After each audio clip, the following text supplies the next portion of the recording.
The real question going forward is, what is the new normal in crude oil?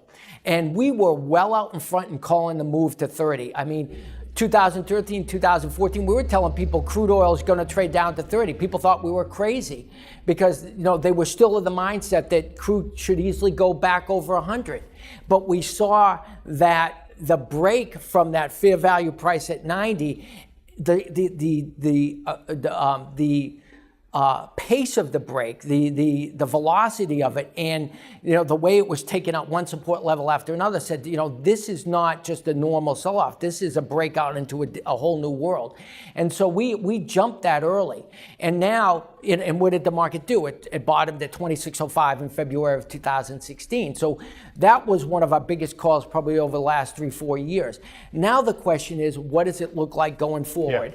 Yeah. And my thought on that, just to be very concise about it, I called it the 30, 60, 90. I said, look, 30 is the low. I think the new fair value is 60, and I think the upper end of the range is 80 to 90. Now, that sounds really bullish. In fact, I did an interview on another station that shall go unnamed, and I talked about this structure, 30 being the low, 50, 60 being fair value, 80, 90 being the high. And they said, Bill, that's crazy. You could never go back there. And what I tried to get across was that if 30, 60, 90 is the new normal, 30 to low, 60 fair value, 80 to 90 the top, that is dramatically a dramatic shift lower from what we saw just back in 2012, 2013.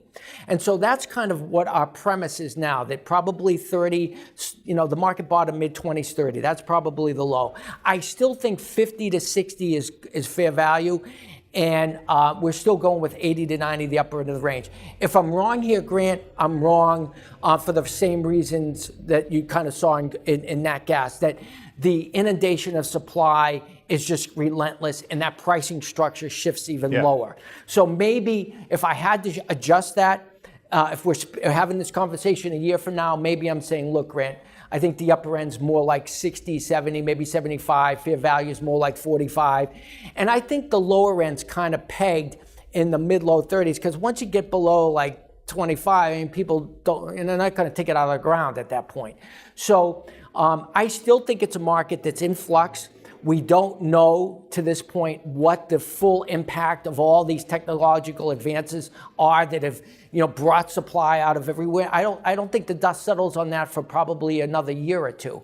But, just like people thought we were crazy to call for a move down to 30 when people are still looking for the crude to go over 100, I still believe that fair value is going to be somewhere around $50, $60. I wouldn't be surprised that toward the end of the year you see crude trading somewhere, mid-50s to mid-60s.